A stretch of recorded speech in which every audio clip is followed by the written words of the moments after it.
and I will begin the chapter 5. So I wanted to start chapter 5 just kind of with a question from chapter 4, because actually a lot of students had questions from chapter 4, and I know we didn't have a lot of time to get to those. So this is an example. So let's say that you sell orange juice. The United States Food and Drug Administration releases a study that states that drinking orange juice causes cancer.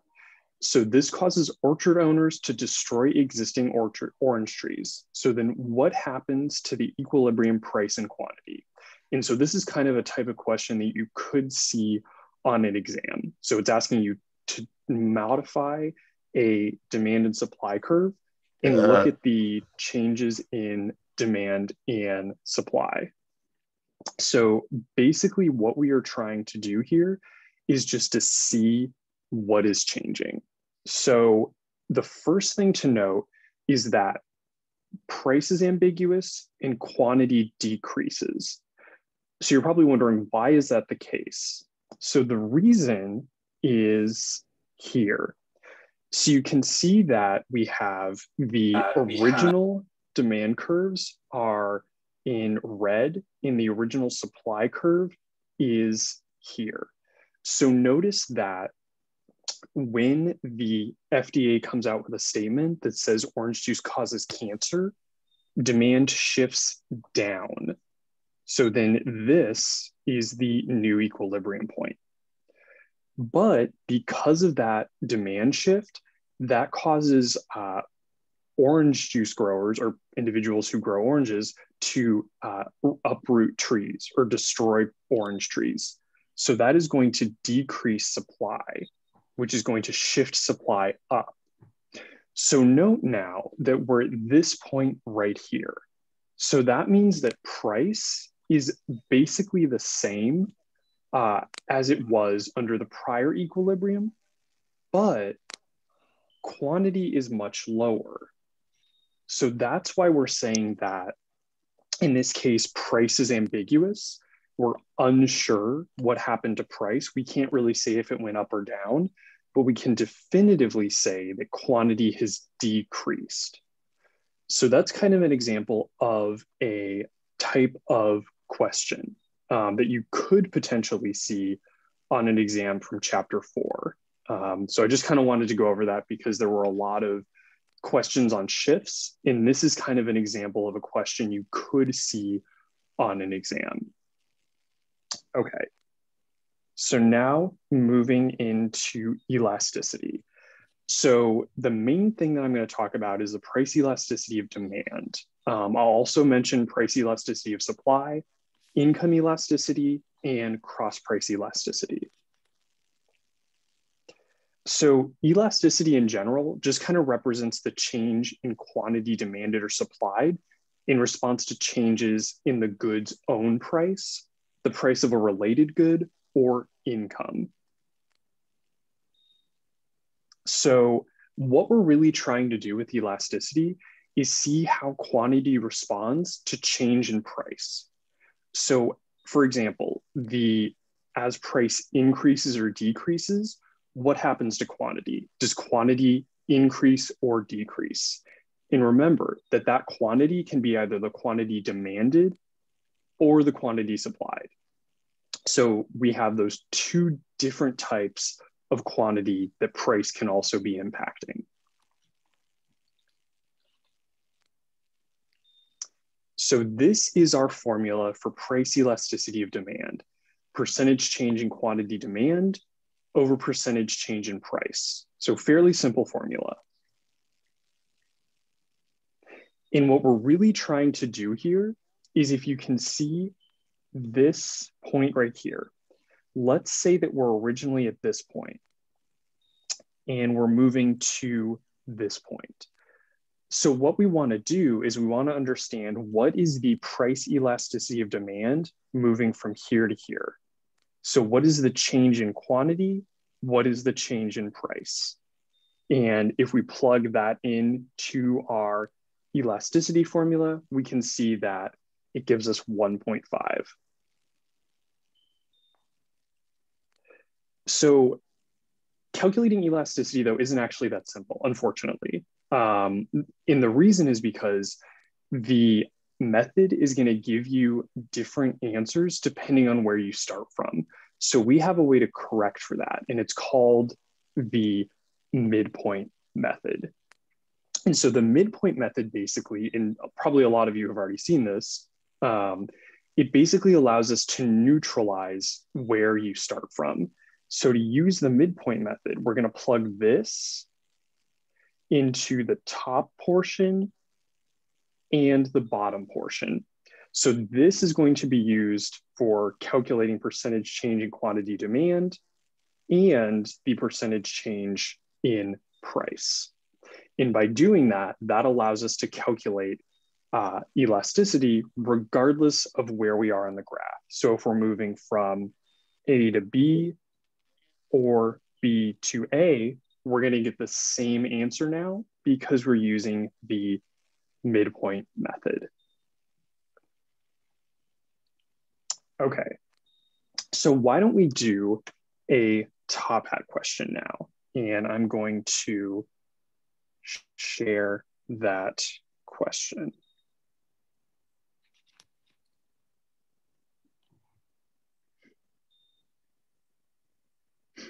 Okay, so let's say then that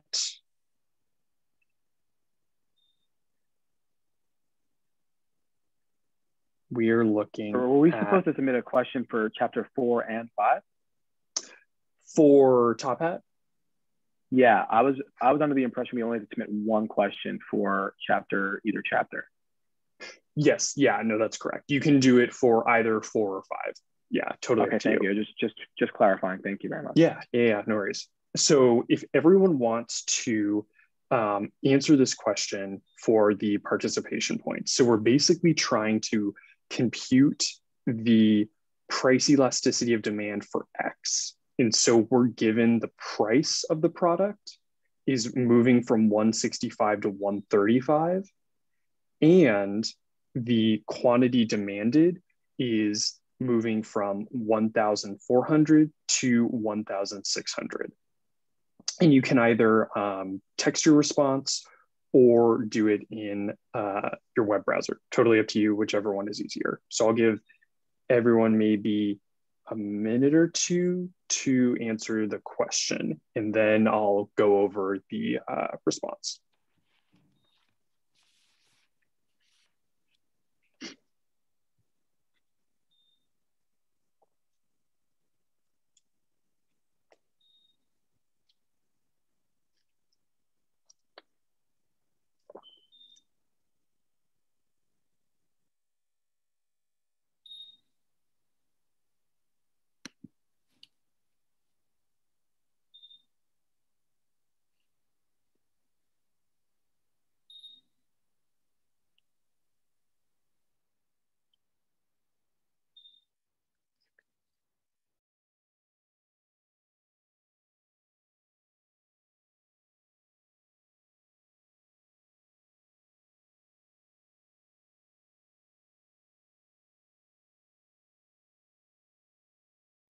If you answered the question wrong, that's totally fine. I'm actually expecting, there's no expectation that you should get the question correct. Totally participation.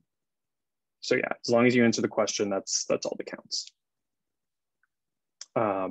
The main purpose of these questions, just to kind of while you're answering it, is really just intended. These are actually questions from prior exams. So it's kind of to give you a taste of what things you can expect on exams as well.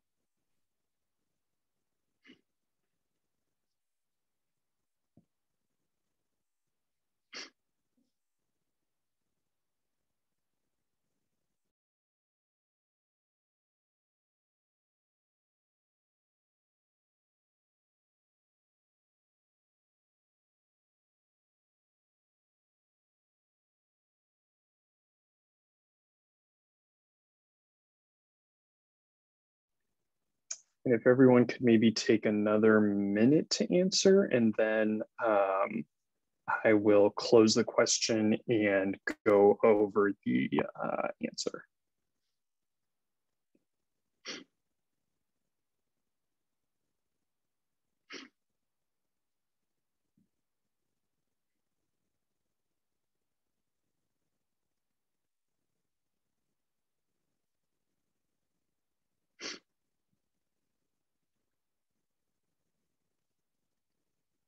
Okay, so it looks like we have 51. We have 64 participants. So it looks like just waiting for a couple more people to answer before I finish. And if you're stuck on it, totally okay if you just choose a random answer, because I'm going to walk through the steps as well.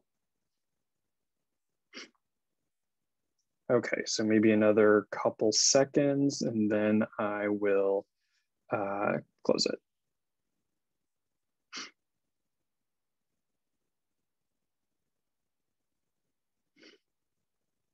Okay, so I'm going to close it.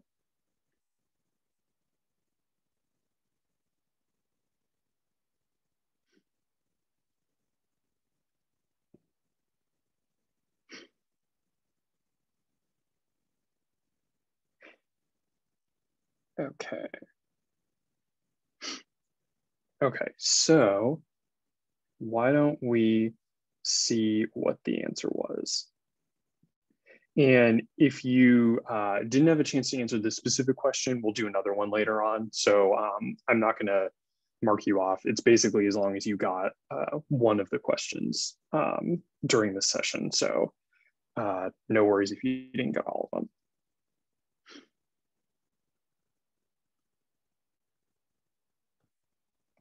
Okay. So we see here that the first thing that we're computing is the price. And so this is just how I prefer to break down my answers, but you are under no obligation to do your answers in kind of the same format that I did. But this is just kind of how I prefer to do it. So using the midpoint method, we are calculating first the change in price. Then we are calculating the change in quantity. Then we're plugging both of those numbers into the formula, and we get 2/3. So note here that why is this not negative? So you're seeing that this is a negative here and this is a negative. The reason why it's not negative is because for the price elasticity of demand, we actually just simplify that and remove the negative sign. So important kind of piece to note there is that for price elasticity of demand, we're not going to expect that you kind of continue through with the negative sign. We're just expecting that you kind of continue with the number. So the answer is either 0.666 or 2/3. Okay, so, or actually before I move on, did anyone have any questions on that kind of process? So I do have a question. Yeah.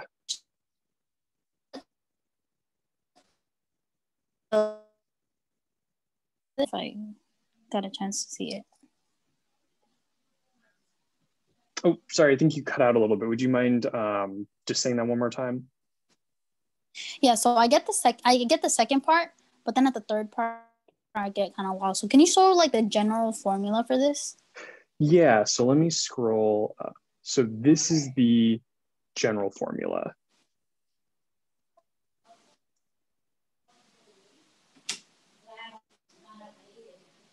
Oh, okay. Yeah, right, and so we're, okay, perfect. Yeah, and it's kind of weird because we're basically using this formula to supplement here and here, and then we're plugging what we get from the midpoint method into both of these to get the price elasticity of demand.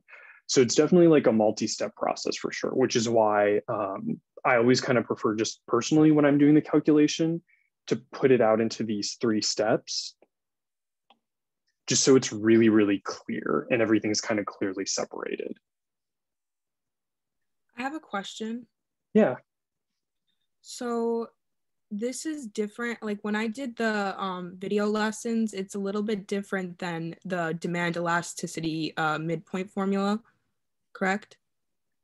Yeah, it's a little different. I'm trying to remember specifically the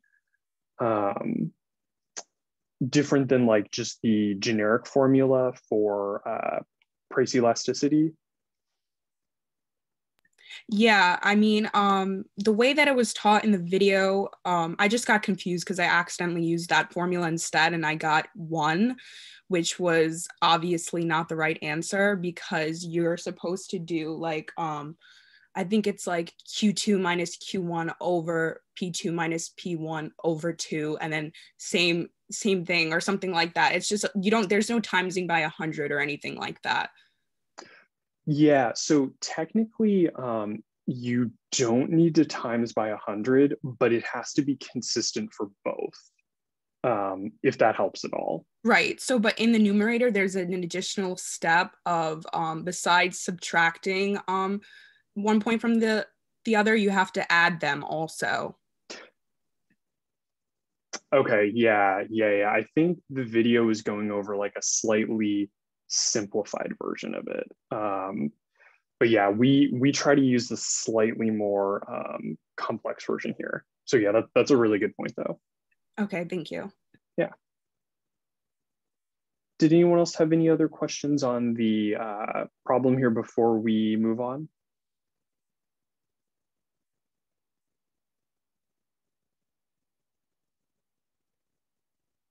Okay. So this is just kind of a generic statement, but I think it's a really helpful statement. And the reason why I say that is because the price elasticity of demand is really closely related to the slope of the demand curve. And what I mean by the slope of the demand curve is just basically like that. So we could have a demand curve like that, or we could have a demand curve like that. And so the important piece right there is just to note that the flatter the curve through a given point, the bigger the elasticity. And the steeper the curve, the smaller the elasticity. So that's just kind of a good general sense. Like if you ever see a demand curve, you can kind of note what the price elasticity of demand is just by looking at the curve. So the first type of price elasticity of demand we're going to talk about is elastic. And so elastic demand is basically responsive to price changes. And the price elasticity you're going to get is going to be greater than 1. So what that means is that as prices increase, quantity demanded decreases by a larger percentage. And the inverse of that is also true. So as prices decrease, quantity demanded increases by a larger percentage. And so I have this little example right here where we're basically just saying that if prices increase by 10%, quantity demanded has to decrease by greater than 10% for something to be elastic. So that's all elastic is saying, is that whatever the price increases or whatever the price decreases, the quantity decrease or increase has to be larger than the price increase or decrease. So we have an example of perfectly elastic demand. And so that is this example right here. So basically all that's saying is price doesn't change. Quantity demanded changes over the entire thing, but price is never changing. And what this means then is that consumers are extremely sensitive to prices, because if there is a ever so slight change, it's going to go to either infinity or to 0. So that's perfectly elastic. Okay, so the next is inelastic. So inelastic means that it is not responsive to price changes. And the price elasticity of demand is always going to be less than 1. So what that means then is just as price increases, quantity demanded decreases by a smaller percentage. And the inverse is also true. So in this example I have right here, you see that price increases by 10%, quantity decreases by 5%. So all we're really saying is that whatever the price increase or decrease, the quantity increase or decrease has to be smaller than that. So then we have now perfectly inelastic, which effectively means that the price increase or decrease in quantity demanded does not change. And a good example for a type of good that is perfectly inelastic is something that you need, or we as humans need to live. So like if you are diabetic, you may need insulin. Insulin is something that has perfectly inelastic demand. It is something that is desperately needed, and therefore price changes don't really impact the demand. And I'm trying to remember, there was the Pharma Bro guy a couple of years ago. His price increase is actually a really good example of a good that's almost perfectly inelastic. And that's one of the reasons why there are a lot of times government controls around medicine, because consumers don't really have a choice if they need medicine. And so companies then a lot of times have an incentive to dramatically increase prices because of that. So usually perfectly inelastic goods are more likely to have government regulations because of that. And then the final type of price elasticity of demand is unit elastic. And that just means that the response to price change is basically the same. And so the price elasticity of demand is going to be 1. So the example I have here is just if price increases by 10%, quantity is going to decrease by 10%. So basically the price increase and the quantity decrease are going to be the same. And graph, which makes sense, is just going to be linear here. Okay, so we have a couple of things that determine price elasticity. And I actually had a lot of questions in Top Hat that were asking about substitute goods. So I'm going to spend a little bit more time going through substitute goods. So what is a substitute good, or how does a substitute good impact price elasticity? So let's say we're looking at 2 goods. So we have breakfast cereal and sunscreen. So the price of both goods increases by 20%. For which good does quantity demanded drop the most? So let's first look at cereal. So cereal has a lot of close substitutes, like oatmeal, croissant, donut, basically like breakfast food.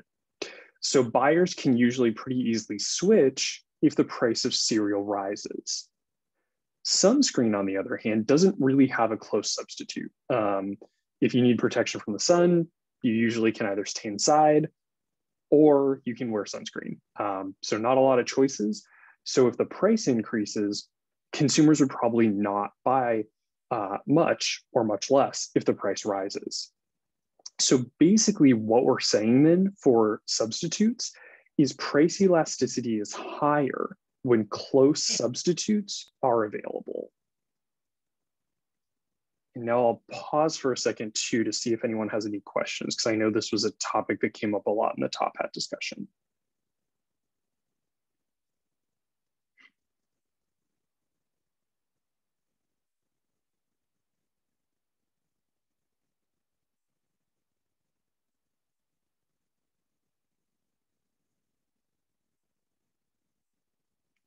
Okay, so I'm going to move then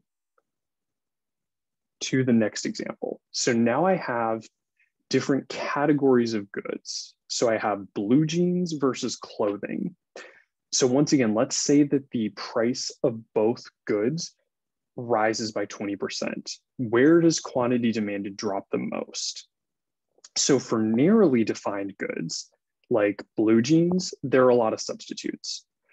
Whereas like a really broad category like clothing, there are fewer substitutes because clothing is something you wear. So the lesson then from that is basically that price elasticity is higher for narrowly defined goods than for broadly defined ones. So basically, the broader the category, price elasticity is going to be higher because you have less availability of substitutes. Okay. And then I'm going to skip these two to move to talk of price elasticity and total revenue. So first, just kind of a refresher, revenue is just price times quantity. So the price of the goods you sell versus the quantity of goods you sell. So just multiply those together and you get revenue. But then how does elasticity fit into revenue? So there is the price effect of an increase in revenue. So basically what that means is I'm just saying that higher prices mean you get more revenue on each unit you sell. But because the price is higher, the quantity you sell is going to decrease. So what that gives us then is we have a trade-off between increased revenue due to higher prices, which you can see right here, versus the lost revenue due to the lower quantity sold, which is here. So what we can say then is that when demand is elastic, a price increase causes revenue to fall. And the reason for that is because the quantity decrease is outweighing the price increase. Whereas for inelastic demand, we actually have something that is the reverse. So when demand is inelastic, a price increase causes revenue to rise because the price increase outweighs the quantity decrease. And finally, just kind of as like a little summary, I would say that if you kind of want like a very short and sweet summary on the impact of price elasticity of demand and total revenue, this is a great slide to look at just because it kind of summarizes everything. And this would be a great thing to have kind of handy on an exam. If you wanted to kind of have this along with a couple other things up on your screen, always helpful. Okay, so now I'm going to shift into price elasticity of supply.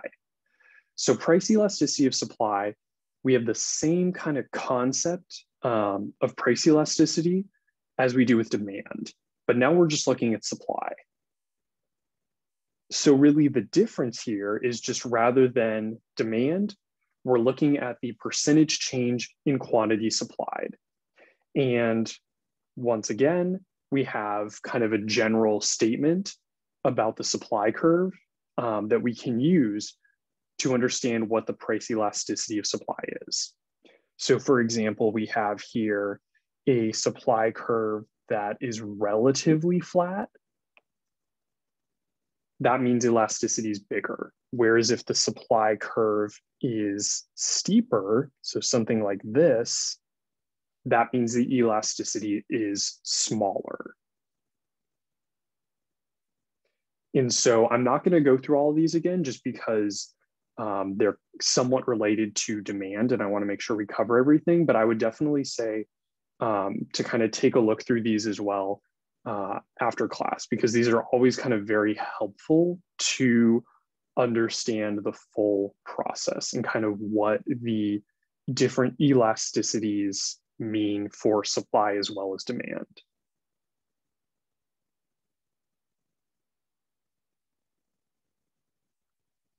Okay, so now I'm going to move to income elasticity of demand. And I had quite a few questions on this one as well in Top Hat. So income elasticity of demand, we're basically talking about the kind of similar thing. So percentage change in quantity demanded over the percentage change in income now. So now what we're trying to do is we're trying to measure the response of a change in quantity demanded to a change in consumer income. So we're trying to see what happens if the amount of the good a quantity demanded changes in response to income changes. And so you'll notice here we have 3 different types of goods. So inferior goods have income elasticity that is less than 0.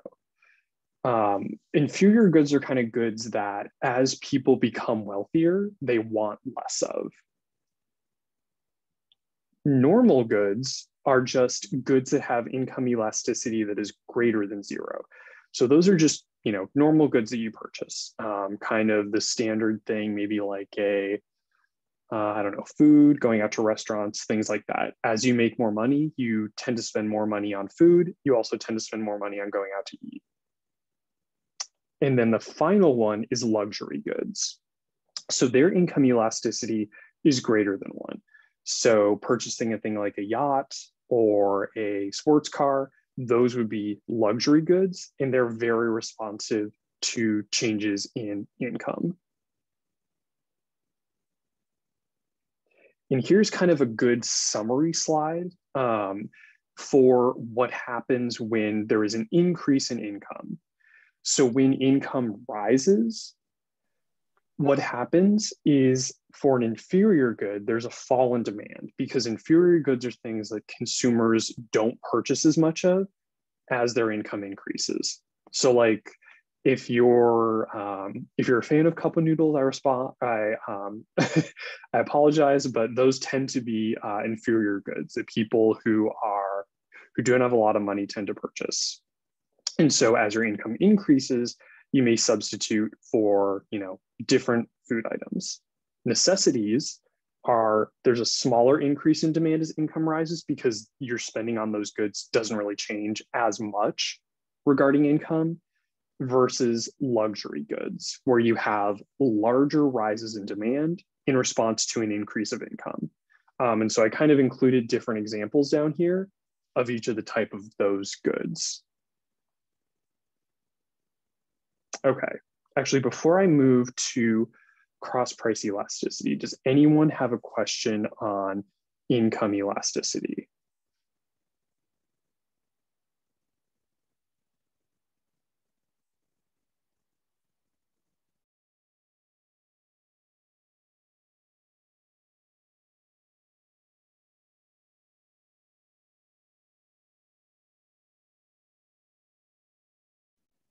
Okay, so let's move to cross-price elasticity. So cross-price elasticity is where you're looking at how the percentage change in quantity demanded for good 1 responds to the percentage change in price for good 2.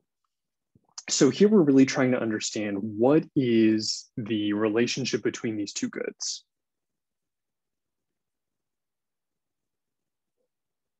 Yeah, and so good question. So the slides are available on Blackboard. So for cross-price elasticity, what you see here are the 2 different types.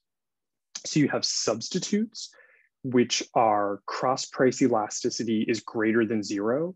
So basically an increase in the price of one good causes an increase in demand for the other good. And then you have complements, where cross-price elasticity is less than 0. So an increase in the price of one good causes a decrease in demand for the other good.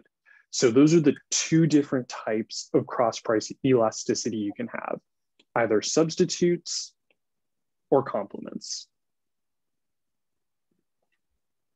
And so I've included some kind of examples of substitutes and complements. So like substitutes are products that are in competitive demand, like Coca-Cola and Pepsi, where they're basically, you can consume Coca-Cola or you can consume Pepsi. Those are kind of fairly similar goods. Some people don't tend to think so, but they tend to be substitutes. Then you have complements, which are products that are in joint demand. So like a car and gasoline. You purchase a car, you also need to have gasoline to make the car go. So those are kind of the two different types and some examples.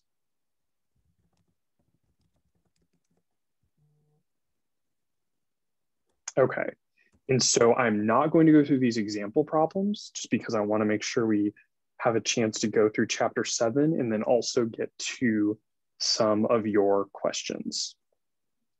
Okay, so chapter 7 is actually pretty simple.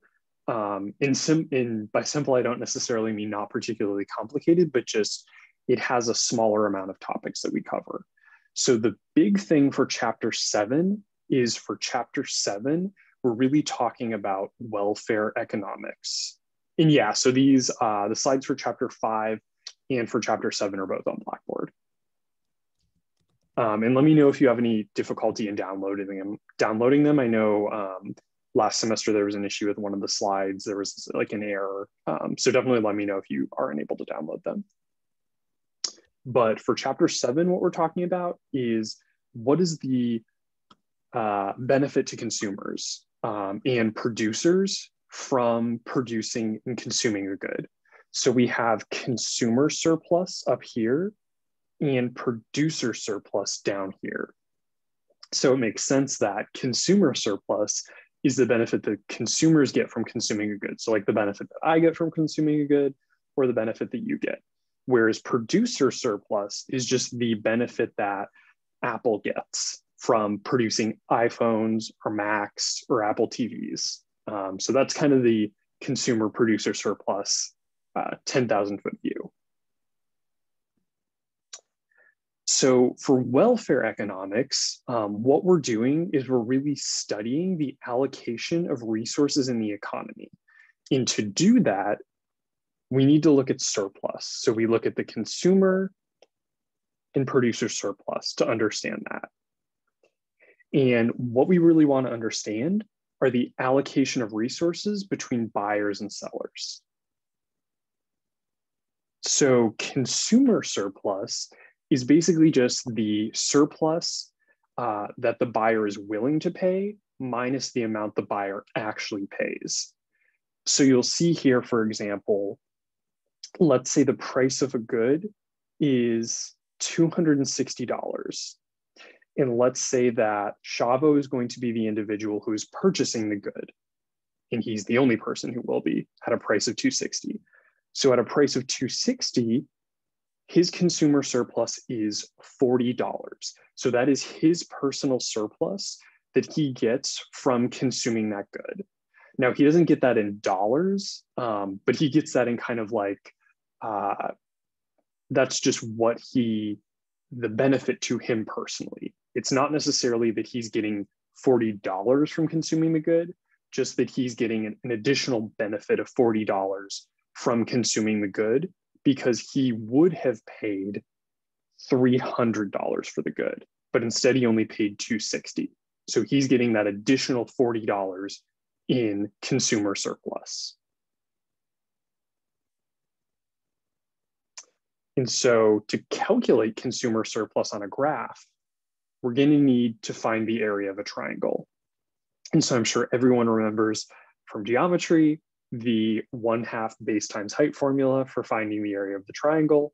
So all we're going to do then in this specific example is we're just going to take 1/2 times the quantity sold, so this here, and the price. And so note here that the price is going to be the difference between this and this, which is $30. So when we calculate that, 1/2 times 15 times 30, we get 225. So that is the consumer surplus in this market. Okay, so now let's do one more question from Top Hat.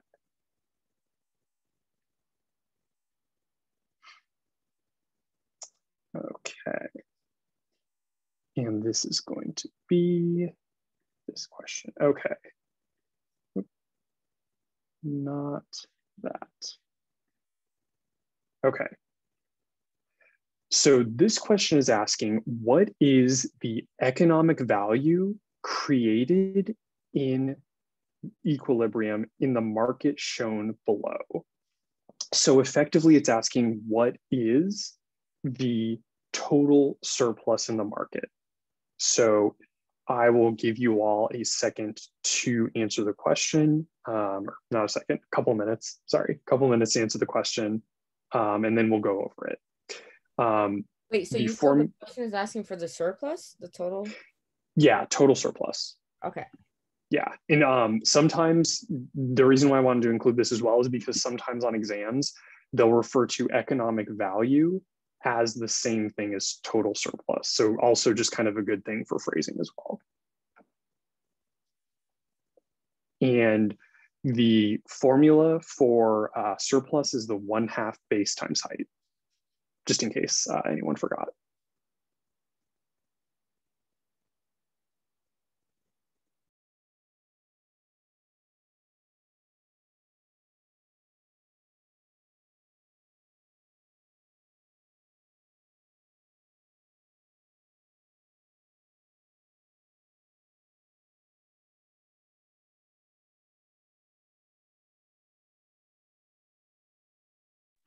And let me know if anyone still needs the bigger graph as well, because I can make that a little bigger again.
Okay, so I'll give me one more minute. So if you haven't answered, just pop in an answer so you can get the participation point, and then we will review the answer.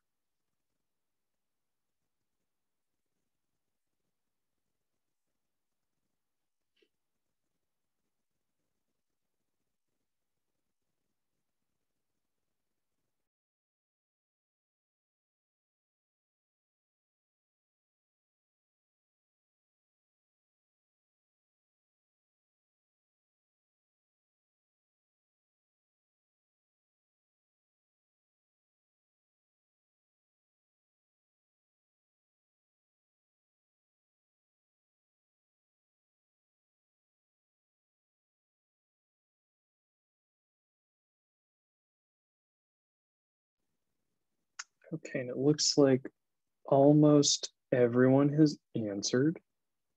So I will close the question and we can go over the answer.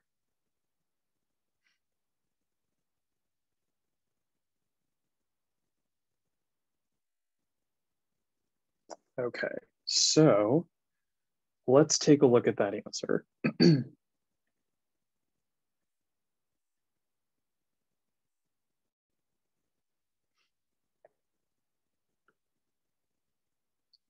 Okay, so we see here original graph, and this is how we calculate the consumer and producer surplus. So note here that the quantity is always just going to be that same amount. So we have the 40 here, 40 here. But then the important piece, and this is a piece that I can definitively say a lot of students on exams will sometimes forget to do, make sure when calculating consumer and producer surplus that you remember that it is the difference between these two numbers, not the whole thing. For total surplus, it's this whole piece. But for the individual consumer surplus, it's just the difference between 10 and 6. And for producer surplus, it's the difference between 6 and 2. So just remember that for those numbers, you're always going to want to make sure that you're taking the difference between those two to get the consumer and producer surplus. Does anyone have any questions on that, or questions on how to calculate consumer or producer surplus? Wait, so which section is the consumer surplus and which section is the other one? Yeah, so that's a good question. So the consumer surplus, and let me highlight it right here. So this is consumer surplus, CS. And a good way to remember which one is which is that consumer surplus is always going to be on the upper triangle. It's going to be touching the demand curve. Whereas producer surplus is going to be this lower triangle. And so it's going to be the triangle that touches the supply curve. Thank you. Yeah. Let me Professor, see. I thought the question was to find the equilibrium price. So I guess the only thing I confused was just subtracting that 2 and 4, which is, 2 and 6, which you said is very important and people make a lot of mistakes on. But I think I just multiplied 6 by 4 instead. Yeah, so for questions, like especially on the exam, they kind of get like, they can get a little like quirky with their wording. So that one was specifically saying like economic value, which they sometimes use interchangeably. And whenever they refer to equilibrium, it's always a good idea to just remember that our equilibrium is always going to be this point here. So whenever they refer to equilibrium, they're basically just saying that, hey, the graph is meeting, so the demand and the supply are meeting at that central point. And that central point is right here.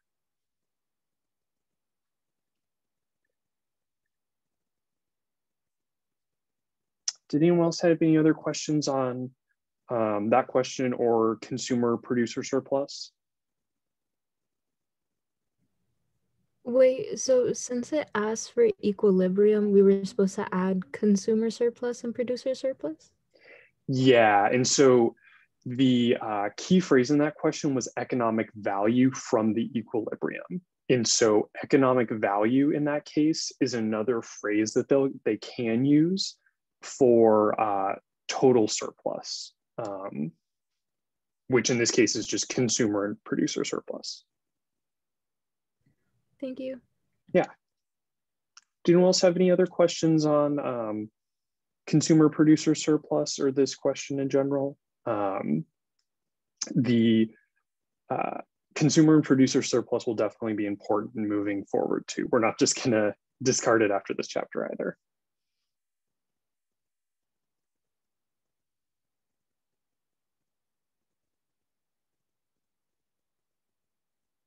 Okay, so I'm going to move on then and wrap this up. So we already talked about producer surplus and already talked about market economies. The only thing I'll mention from this slide is just that the allocation of resources in a market economy is just driven by buyers and sellers interacting. And I know it's kind of hard to think about that sometimes because you're like, well, I don't talk to the people who produce oranges, but it's basically just all of us as consumers in all of the individuals or all the companies that produce oranges kind of interacting through a very decentralized means of the price to determine what the market price and market quantity is. And we have one way of measuring that, which is called efficiency. And I'll boil down efficiency to the simplest possible thing. Efficiency is really just us looking at the value to buyers minus the cost to sellers. And that is how we determine if something is being efficient. All we're really trying to do is maximize total surplus.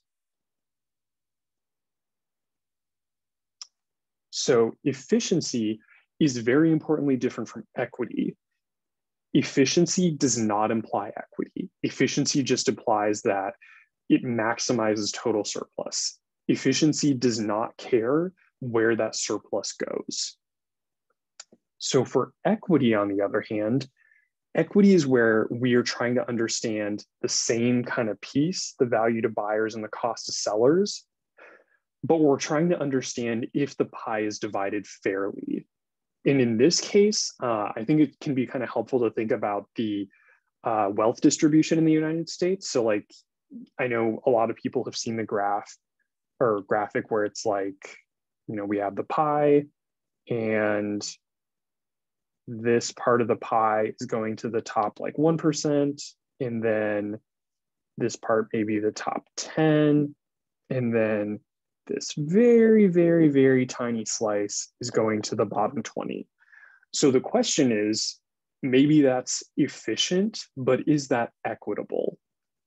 And so I think most people would probably say no, but that's the question here with equity. Equity is asking about the fairness of the economy. And so a lot of times, and I think this last sentence is kind of really important, especially if you're going on in economics. I think in economics, a lot of times they focus on efficiency rather than equity. And I think it's really important as economists to think about equity too. Equity is very important, and we should be also concerned about equity. It should not just be efficiency. Efficiency is not something that is fair to everyone. And I think it's really important that we as economists recognize that. So important difference between equity and efficiency. And so as far as chapter 7, that is it. So I'm now going to jump into some of the questions that you all asked. Okay, so the first question was about substitute goods and what happens to substitute goods. So in this example, we're looking at hot dogs and hamburgers. So these are two substitute goods. And the question was, what happens to hot dogs if the price of hamburgers decreases?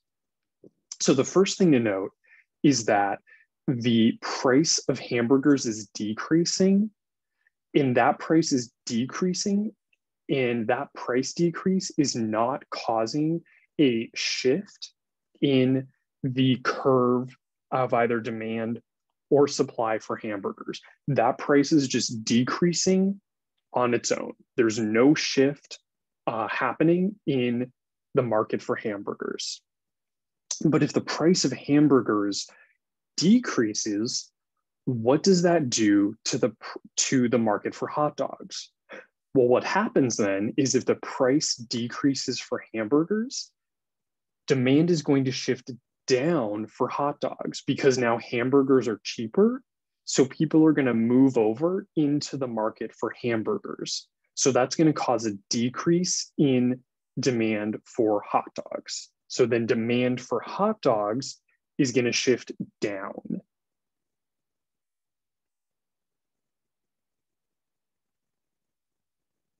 Okay, so I'll pause there and see if anyone has any questions about that example, because I had a couple top hat questions that were kind of somewhat similar to that, if not that direct question.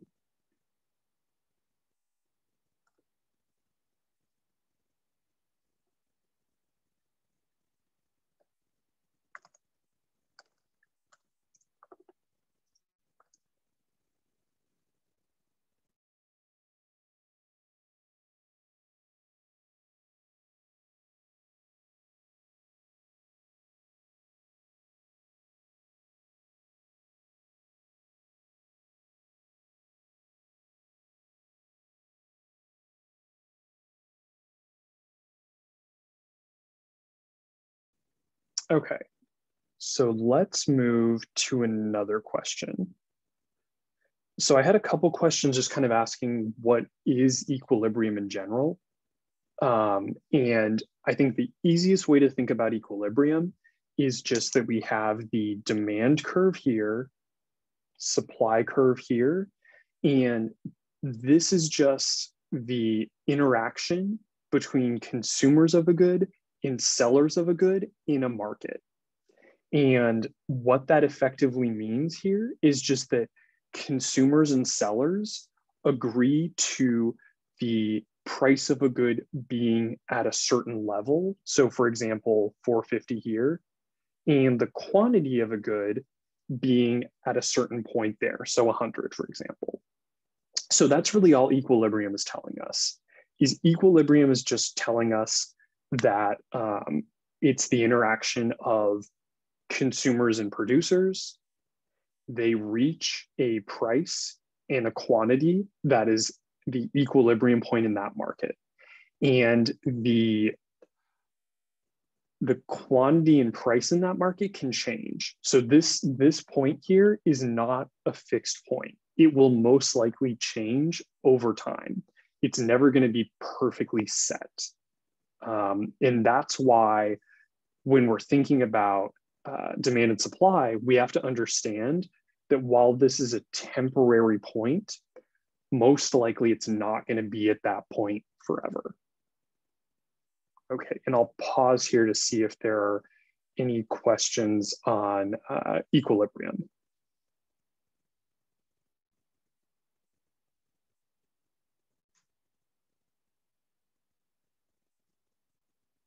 So what needs to exactly happen for the equilibrium price to change? Yeah, so that's a really good question. So the equilibrium price can change in a couple different ways. So the first way is that the price of the good itself can change, and we call that movement. So movement is basically where the price of the good itself is changing. So let's say this is the market for oranges. The price of oranges would have to change for there to be a movement. So now everything else is going to be a shift. And so a shift could be something like there is a new machine that increases the efficiency by which companies can pick oranges. So that's going to cause the supply curve to shift down and increase. Sorry, I'm terrible at drawing, but that's an example of like a supply curve increase. Another example could be something like if consumers' income increases, that would cause a demand curve shift. And that could be what we see for a demand curve shift. There are a bunch of different reasons for demand and supply curve shifts, which the chapter 4 lecture slides have like a pretty decent summary at the end of them. So if you wanted to look at like the specific ones, I would suggest going to there and taking a look at that. But kind of the difference between movement and shift is really, really important. So yeah, let me know if that kind of helped answer your question somewhat. Yeah, it did, but like at the same time, okay, so the wording of it all, where when it said, okay, movement along the curve and then a shift. So what exactly counts as a movement? Like what do you mean by movement in terms of the graph itself? Yeah, so let me give you an example of that. So a movement would be something like this. The price of oranges moves from $4.50 to $5. That would be an example of a movement. And importantly here, that movement is causing something in the market to happen. and that's causing the supply and demand for the good to not be in equilibrium. And so because of that, that means that there's a surplus of oranges. So that'll have to be rectified by the market in some way. But that is kind of a simple example of a movement, is basically moving from $4.50 to $5. And the curves are not shifting when there's a movement. The curves are not changing. Oh, okay. Now I get it. Okay, thank you. Yeah. That's Oh, a wait, really, so really. does that mean the equilibrium like the price, does it still exist? Is it still in effect even when there is a surplus? Yeah, so that's a really good question too. So the equilibrium price is no longer in effect. The price that people are paying in the market now is going to be this $5.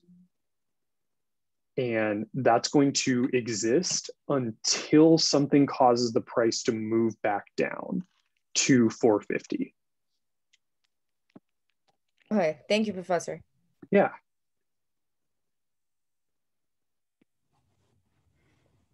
Yeah, so someone asked a good question too about the profit is being made at equilibrium. So a good way to think about profit is to think about profit as being kind of producer surplus. What is the producer surplus in the market, and how do producers benefit? And so in this case, not to like make the graph totally unreadable because I've modified it so much, but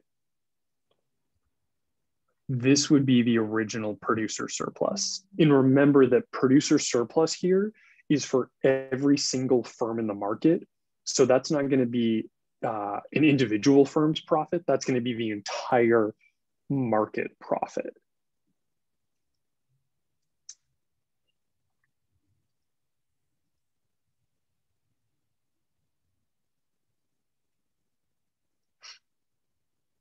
Okay, did anyone have any other questions on equilibrium or any kind of demand and supply things before I move on?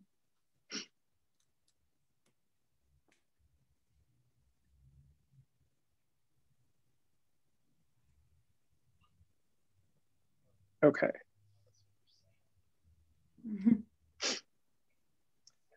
So this was actually another really good question that someone asked, where basically, I think it was I'm trying to remember where they got it from, but I think it was in the video, one of the video lectures on MindTap. So basically what it said was an increase in demand causes a movement along a given supply curve, which causes a change in quantity supplied. So the question that they were asking was basically, so there's an increase in demand, but why is that increase in demand causing a movement along a given supply curve? So the reason is because notice that the supply curve is not shifting. The demand curve is shifting, and that's causing a movement along this existing supply curve. So the demand curve is moving along the supply curve, but the supply curve is not shifting. The demand curve is shifting. And so what happens when there is this demand shift is there is a change in the quantity supplied. Quantity supplied in this market moves from 40 to 50. And so the reason for that is because there is this change or the shift in demand. And that is effectively increasing the quantity supplied in this market. Okay, let me pause here and see if there are any questions.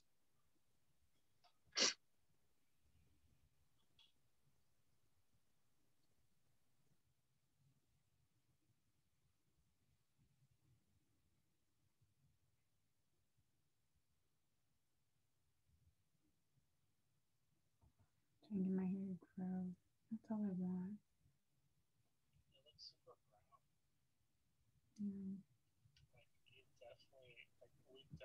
Someone have a question? I can kind of hear you, but not really well.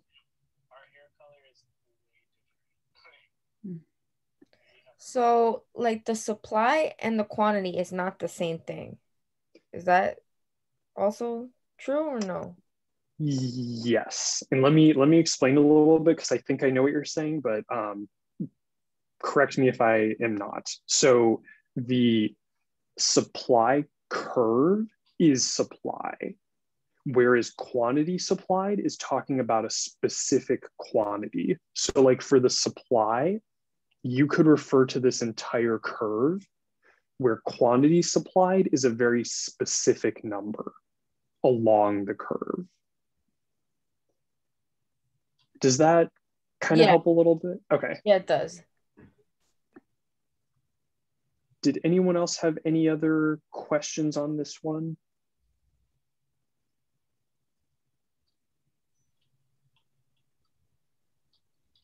Okay, so let me move then to the next question. So this question was asking about the fact that there's a negative correlation between supply and demand, but that negative correlation is not saying that there is a correlation between demand and price. So that is 100% true. So what we're saying with the correlation between demand and supply is that demand and supply, the graphs are moving in different directions. And so as the price increases or decreases, the quantity demanded and quantity supplied is different and is moving in different directions.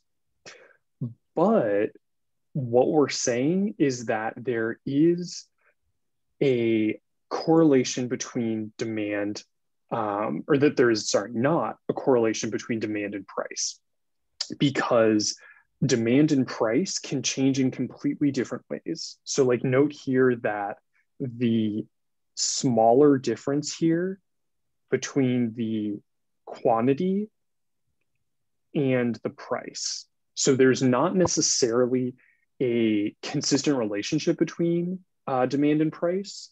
And the reason for that is actually when we look or compute price elasticity of demand, we're getting different elasticities based on different points on the graph. So there's not really a consistent correlation, whereas for demand and supply there is, because inherently those move in separate directions. And I'll pause here to see if there are any questions.